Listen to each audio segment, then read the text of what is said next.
Test 4. You will hear a number of different recordings, and you will have to answer questions on what you hear. There will be time for you to read the instructions and questions, and you will have a chance to check your work. All the recordings will be played once only. The test is in 4 sections. At the end of the test, you will be given 10 minutes to transfer your answers to an answer sheet. Now turn to Section 1. Section 1. You will hear a woman telephoning for information about a festival. First, you have some time to look at questions 1 to 7.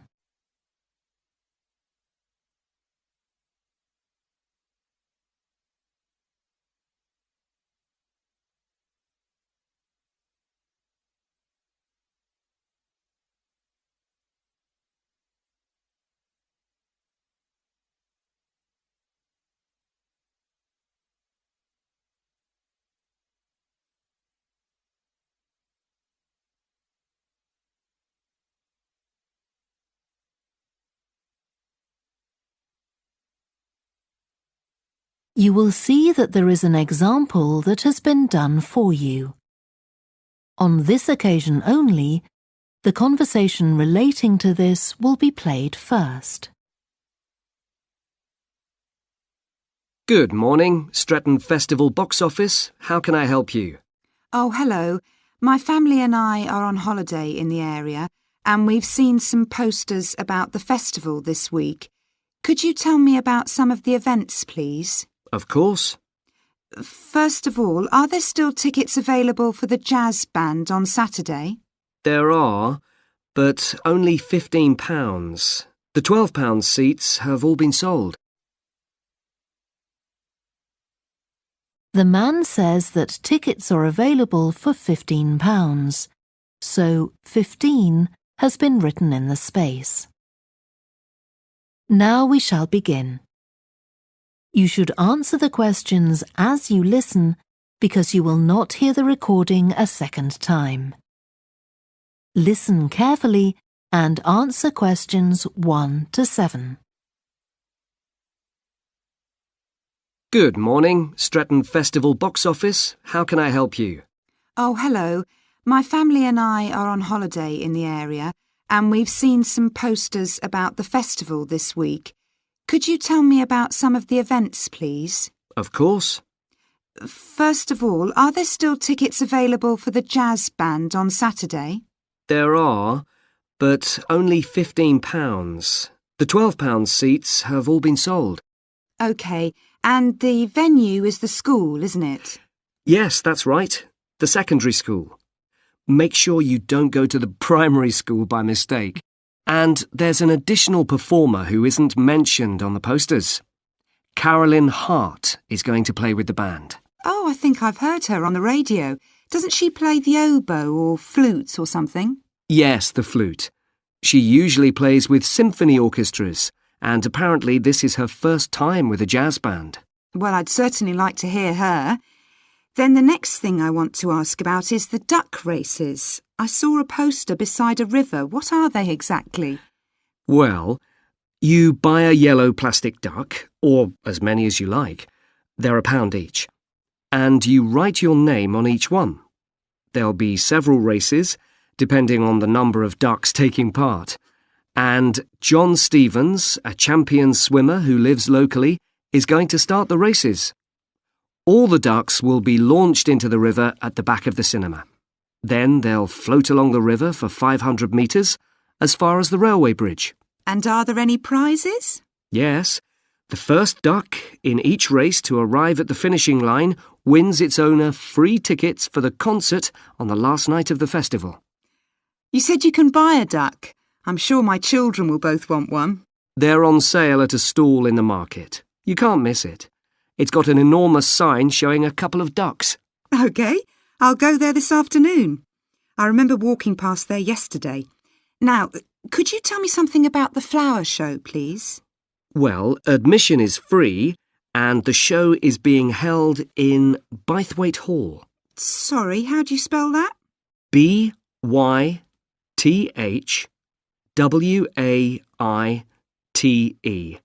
Bythwaite. Is it easy to find? I'm not very familiar with the town yet. Oh, you won't have any problem. It's right in the centre of Stretton. It's the only old building in the town, so it's easy to recognise. I know it. I presume it's open all day. Yes, but if you'd like to see the prizes being awarded for the best flowers, you'll need to be there at 5 o'clock. The prizes are being given by a famous actor, Kevin Shapless. He lives nearby and gets involved in a lot of community events. Gosh, I've seen him on TV. I'll definitely go to the prize giving. Right. Before you hear the rest of the conversation, you have some time to look at questions 8 to 10.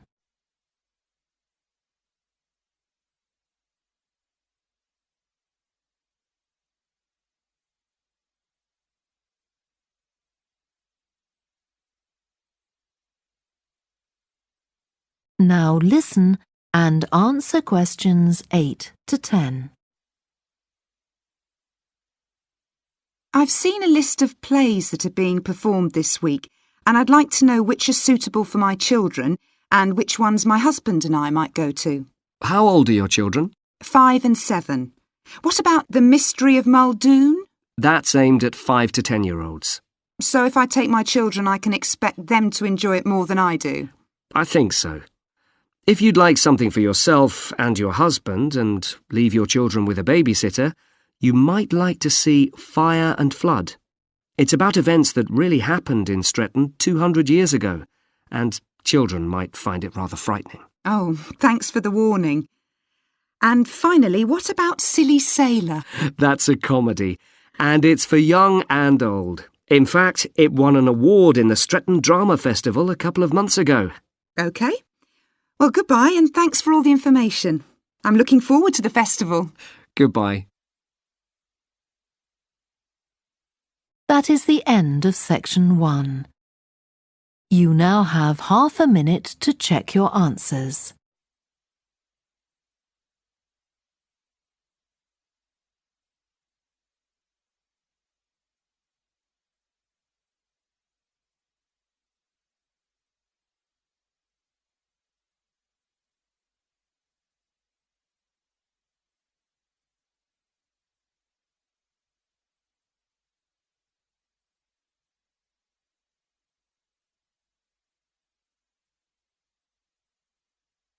Now turn to section 2.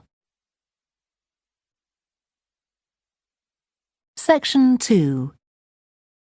You will hear a guide at an art museum talking to a group of visitors.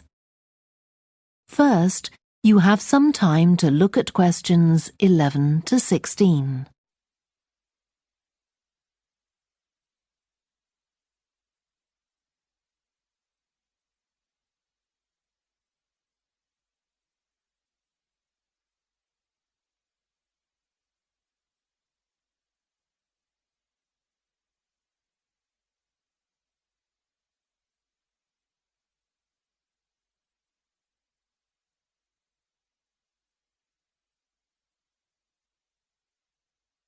Now listen carefully and answer questions 11 to 16. Good morning and welcome to the museum, one with a remarkable range of exhibits which I'm sure you'll enjoy. My name's Greg and I'll tell you about the various collections as we go around. But before we go, let me just give you a taste of what we have here. Well, for one thing, we have a fine collection of 20th and 21st century paintings, many by very well-known artists. I'm sure you'll recognize several of the paintings. This is the gallery that attracts the largest number of visitors, so it's best to go in early in the day before the crowds arrive. Then there are the 19th century paintings. The museum was opened in the middle of that century, and several of the artists each donated one work to get the museum started, as it were. So they're of special interest to us. We feel closer to them than to other works. The sculpture gallery has a number of fine exhibits, but I'm afraid it's currently closed for refurbishment. You'll need to come back next year to see it properly, but a number of the sculptures have been moved to other parts of the museum. Around the World is a temporary exhibition. You've probably seen something about it on TV or in the newspapers. It's created a great deal of interest because it presents objects from every continent and many countries and provides information about their social context, why they were made, who for, and so on. Then there's the collection of coins. This is what you might call a focused specialist collection because all the coins come from this country and were produced between 2,000 and 1,000 years ago. And many of them were discovered by ordinary people digging their gardens and donated to the museum. All our porcelain and glass was left to the museum by its founder when he died in 1878, and in the terms of his will, we're not allowed to add anything to that collection. He believed it was perfect in itself, and we don't see any reason to disagree. Before you hear the rest of the talk, you have some time to look at questions 17 to 20.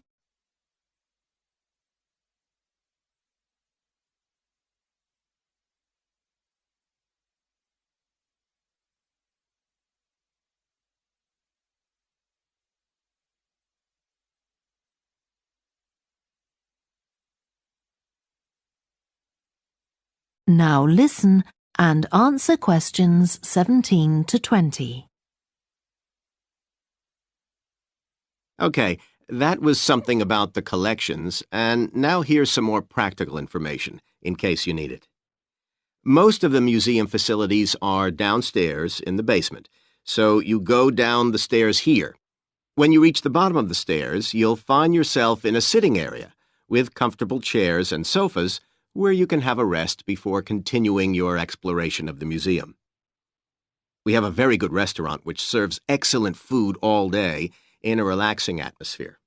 To reach it, when you get to the bottom of the stairs, go straight ahead to the far side of the sitting area, then turn right into the corridor. You'll see the door of the restaurant facing you.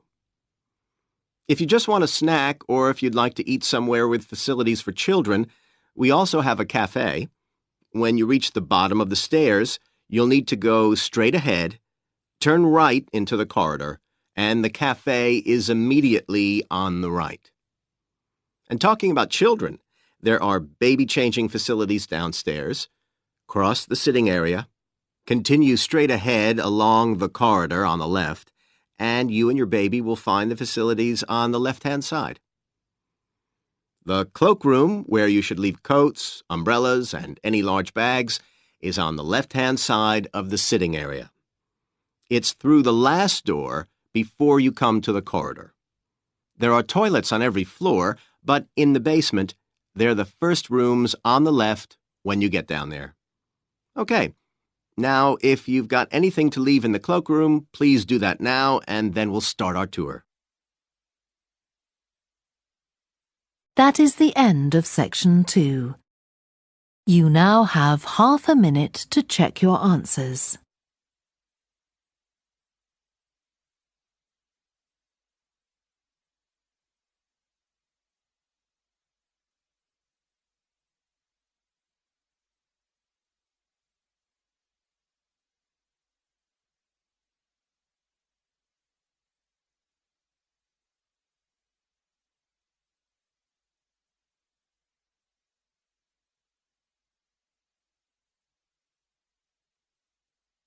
Now turn to section 3. Section 3. You will hear a student called Joanna talking to her new supervisor about some research she has done on psychology and music. First, you have some time to look at questions 21 to 26.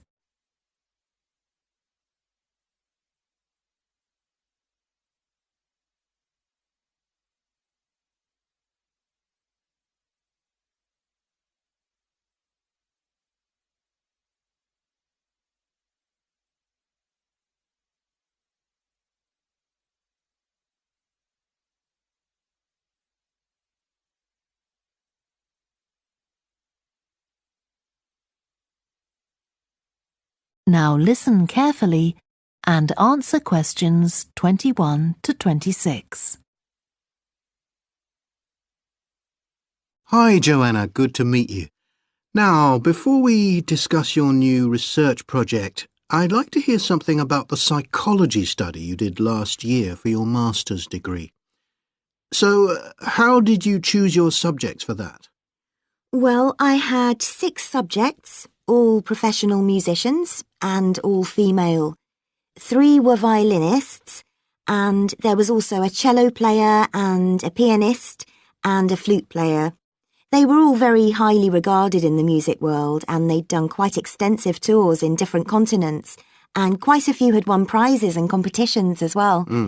And they were quite young, weren't they? Yes, between 25 and 29. The mean was 27.8. I wasn't specifically looking for artists who'd produced recordings, but this is something that's just taken for granted these days, and they all had. Right. Now, you collected your data through telephone interviews, didn't you? Yes. I realised if I was going to interview leading musicians, it'd only be possible over the phone because they're so busy. I recorded them using a telephone recording adapter. I'd been worried about the quality, but it worked out all right. I managed at least a 30-minute interview with each subject, sometimes longer. Did doing it on the phone make it more stressful? I'd thought it might. It was all quite informal, though, and in fact they seemed very keen to talk. And I don't think using the phone meant I got less rich data. Rather the opposite, in fact. Interesting. And you were looking at how performers dress for concert performances? That's right. My research investigated the way players see their role as a musician and how this is linked to the type of clothing they decide to wear. But that focus didn't emerge immediately. When I started, I was more interested in trying to investigate the impact of what was worn on those listening, and also whether someone like a violinist might adopt a different style of clothing from, say, someone playing the flute or the trumpet. It's interesting that the choice of dress is up to the individual, isn't it? Yes, you'd expect there to be rules about it in orchestras, but that's quite rare. Before you hear the rest of the discussion, you have some time to look at questions 27 to 30.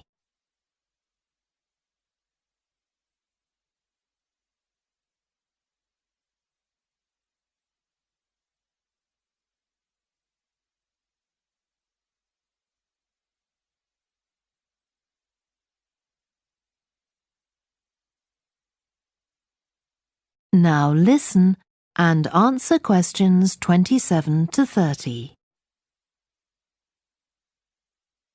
You only had women performers in your study. Was that because male musicians are less worried about fashion?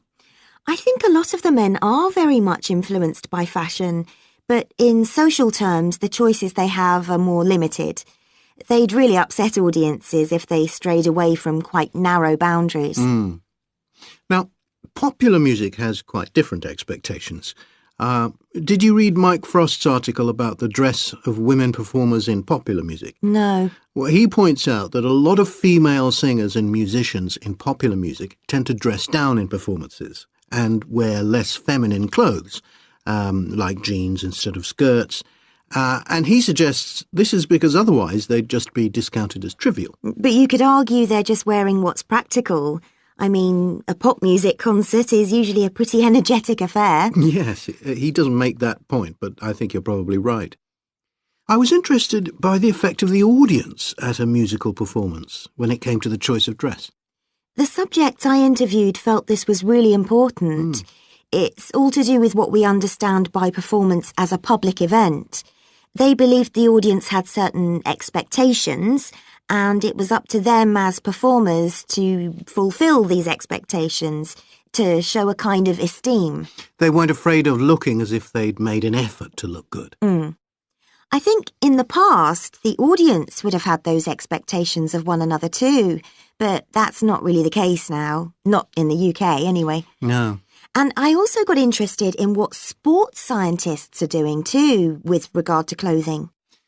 Musicians are quite vulnerable physically, aren't they? Because the movements they carry out are very intensive and repetitive, so I'd imagine some features of sports clothing could safeguard the players from the potentially dangerous effects of this sort of thing. Yes, but musicians don't really consider it.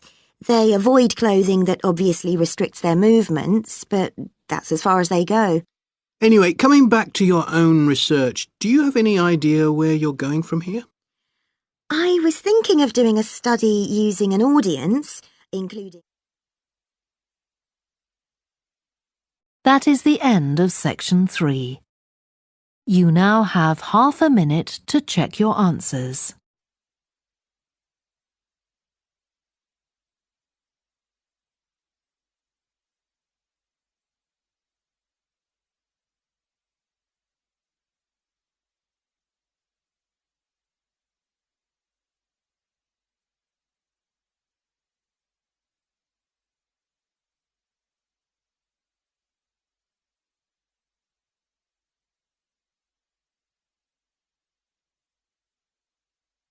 Now turn to section 4.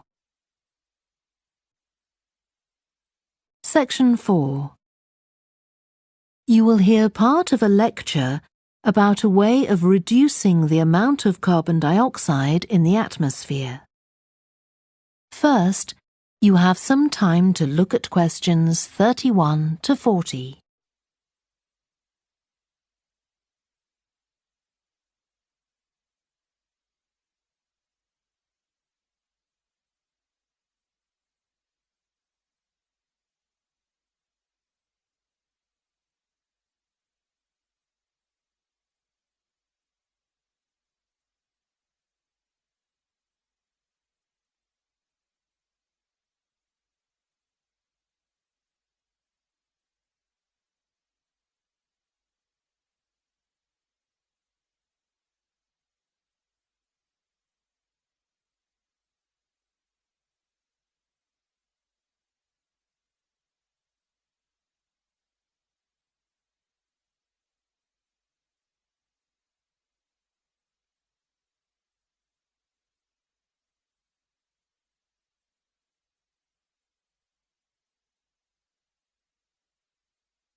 Now listen carefully and answer questions 31 to 40. As we saw in the last lecture, a major cause of climate change is the rapid rise in the level of carbon dioxide in the atmosphere over the last century. If we could reduce the amount of CO2, perhaps the rate of climate change could also be slowed down. One potential method involves enhancing the role of the soil that plants grow in with regard to absorbing CO2. Ratan Lal, a soil scientist from Ohio State University in the USA, claims that the world's agricultural soils could potentially absorb 13% of the carbon dioxide in the atmosphere, the equivalent of the amount released in the last 30 years, and research is going on into how this might be achieved. Lal first came to the idea that soil might be valuable in this way, not through an interest in climate change, but rather out of concern for the land itself and the people dependent on it. Carbon-rich soil is dark, crumbly and fertile and retains some water.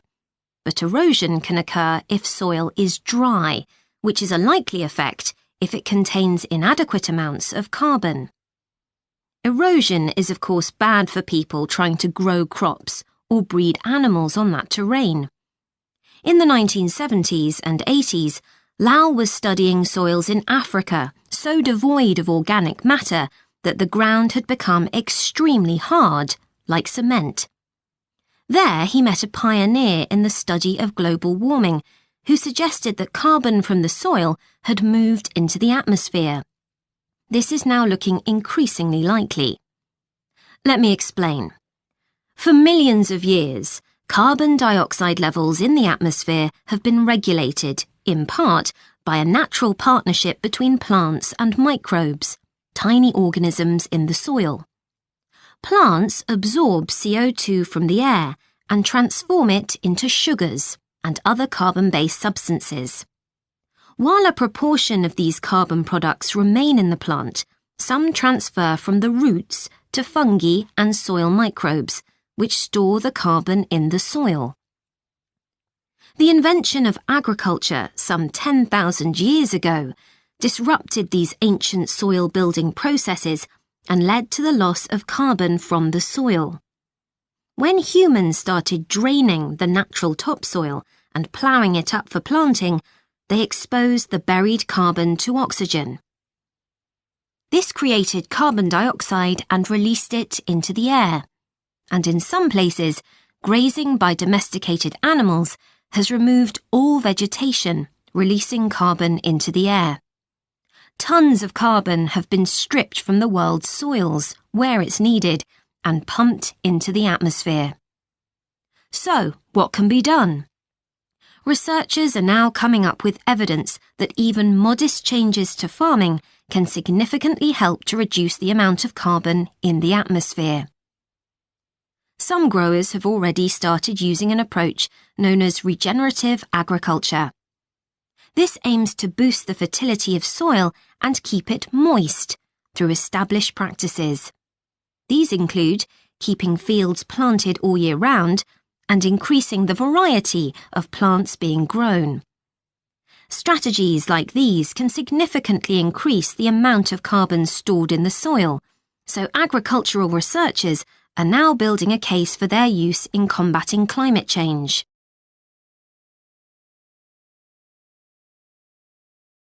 One American investigation into the potential for storing CO2 on agricultural lands is taking place in California.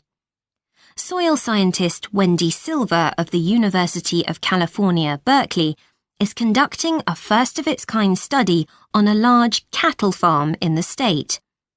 She and her students are testing the effects on carbon storage of the compost that is created from waste, both agricultural, including manure and corn stalks, and waste produced in gardens, such as leaves, branches, and lawn trimmings.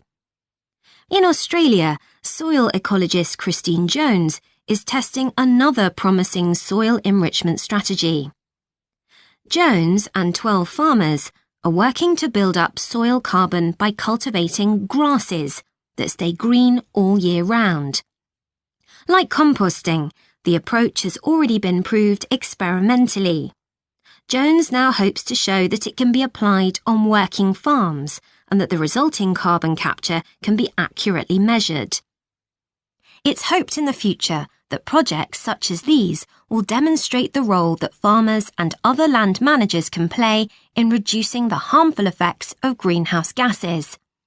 For example, in countries like the United States, where most farming operations use large applications of fertilizer, changing such long-standing habits will require a change of system. Ratan Lal argues that farmers should receive payment, not just for the corn or beef they produce, but also for the carbon they can store in their soil. Another study being carried out. That is the end of section 4. You now have half a minute to check your answers.